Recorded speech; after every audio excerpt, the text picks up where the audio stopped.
So is she saying that the night they taped their podcast, that's the night Alex killed JJ?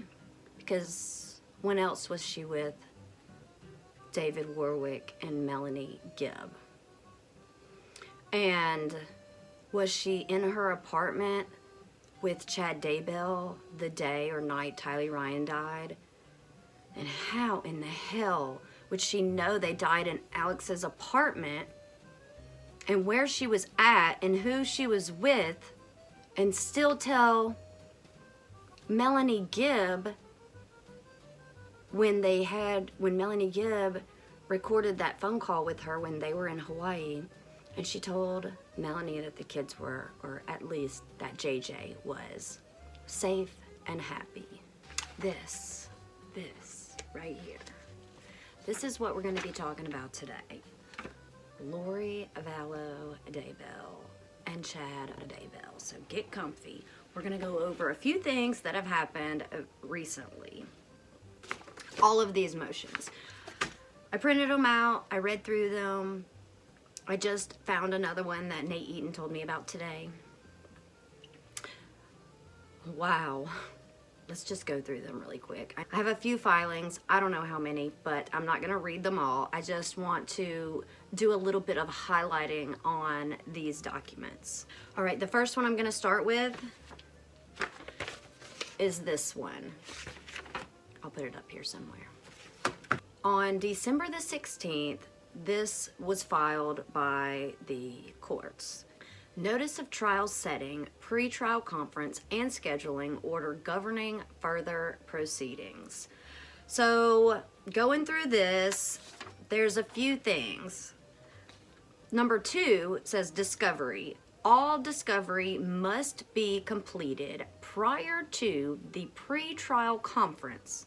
Now, they have the pre-trial conference set for February the 27th.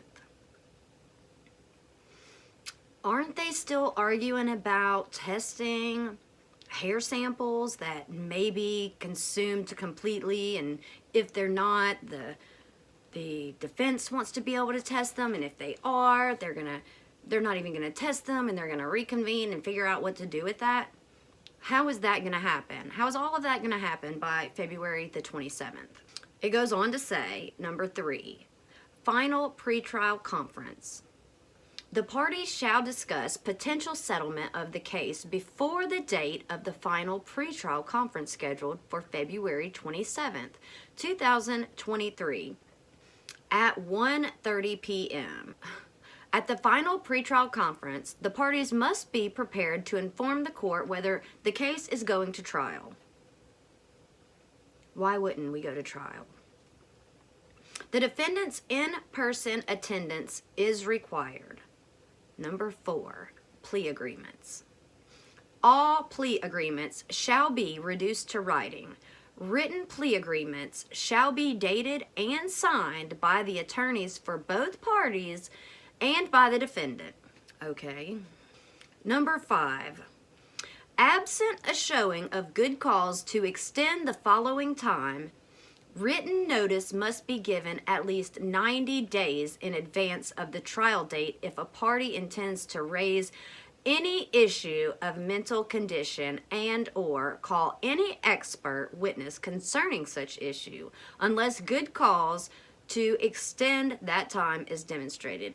Lori and her attorneys have already come out and said they're not using mental health, and we'll get to that one in just a minute. It doesn't look like I highlighted anything under number 6, motions to continue, or 7, joint hearings on substantially similar motions. Number 8 says jury questionnaire. A proposed jury questionnaire is due to the court by January the 9th, 2023. A closed, sealed hearing on the jury questionnaire will be set in January 2023 at a date and time to be determined by the court. Now, January 9th is already passed, so did we get a jury questionnaire turned in, and have they set a meeting for this or a hearing for this? It says it'll be closed, so will we even know about it? Number 10 says exhibit and witness list. A list of all exhibits and witnesses shall be submitted by the parties to the court at least 14 days before the trial date. The next court documents filed were filed on January the 3rd by Lori's defense attorneys.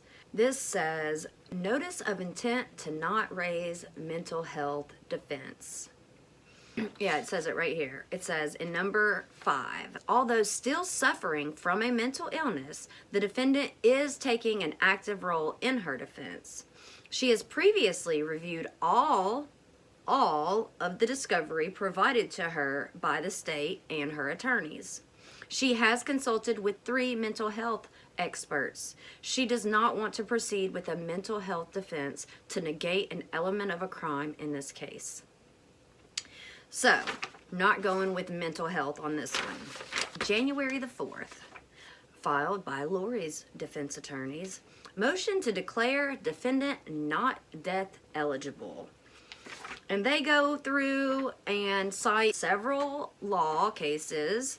Inman versus Florida. On the second page of this, they say, it's like in the top paragraph, as pled, the defendant does not have the requisite culpability to be charged with the death penalty under the indictment for conspiracy to commit first-degree murder and grand theft, nor as a principal or accessory to first-degree murder. Requisite culpability is just a requirement of culpability. I looked it up.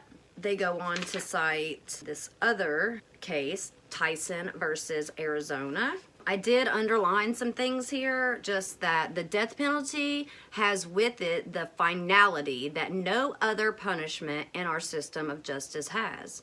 The charge of conspiracy to commit murder is much like the felony murder rule, where co-conspirators are deemed just as culpable as those who actually pulled the trigger, so to speak.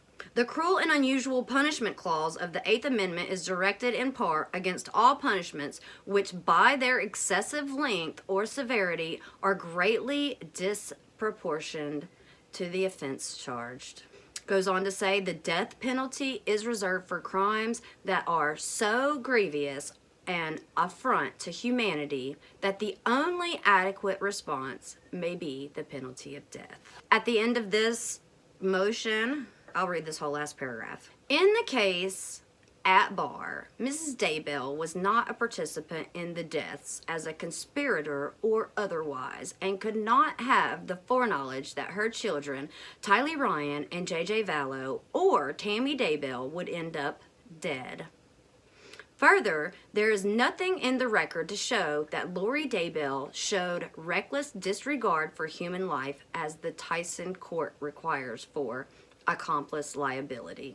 While the state of Idaho may give defendants more rights and more protection than the U.S. Constitution, they cannot give less. Here, the state fails to meet the burden that Lori Daybell is eligible for the death penalty under Edmond versus Florida and Tyson versus Arizona. Therefore, the defendant hereby requests that the court issue an order finding the defendant is not eligible for the death penalty, and it is signed or X marks the signature by the 2 attorneys for Lori Vallow Daybell. I'm going to skip these other filings and go to the one that I just found today that addresses this. The state filed their rebuttal or dispute, so we're going to read that really quick. The state says, and I'm just going to read their conclusion because it pretty much sums it all up. The defendant states in her motion, it is well established that the death penalty is reserved for the most egregious murders. Defendant's motion, page 2. She further quotes Gregg versus Georgia, stating, the death penalty is reserved for crimes that are so grievous and affront to humanity that the only adequate response may be the penalty of death. The state concurs with these statements, and for this reason, has filed a notice of intent to seek the death penalty in the case before the court. The facts of this case are egregious and heinous. The evidence the state will introduce at trial, some of which a grand jury has already reviewed, will establish that the defendant intended for her children and her boyfriend's wife to die, and that she affirmatively acted to make those deaths happen. The defendant has failed to provide any authority whatsoever which would allow this court to apply rulings regarding felony murder to conspiracy to murder or first-degree murder. As such, the state respectfully requests that the court deny the defendant's motion. And that was filed on the 12th of January. What are you thinking about that so far? It is absolutely nuts that her defense attorneys can say they've found no evidence of her being involved or being an accomplice or conspirator or even knowing that these things were going to happen. Complete bullshit, right? Like, what? Moving on. The last one we did was the motion to declare defendant not death eligible. So the next one, we have two that were filed on January the 5th. Motion for joint settlement and strategy sessions and motion of alibi. So the motion of alibi is just talking about how Lori Vallow was in her own apartment in Rexburg, Idaho, when J.J. Vallow and Tylee Ryan died in the apartment of Alex Cox in Rexburg, Idaho. Defendant was with Melanie Gibb, David Warwick, and/or Chad Daybell. Now, let's stop there. So is she saying that the night they taped their podcast, that's the night Alex killed JJ?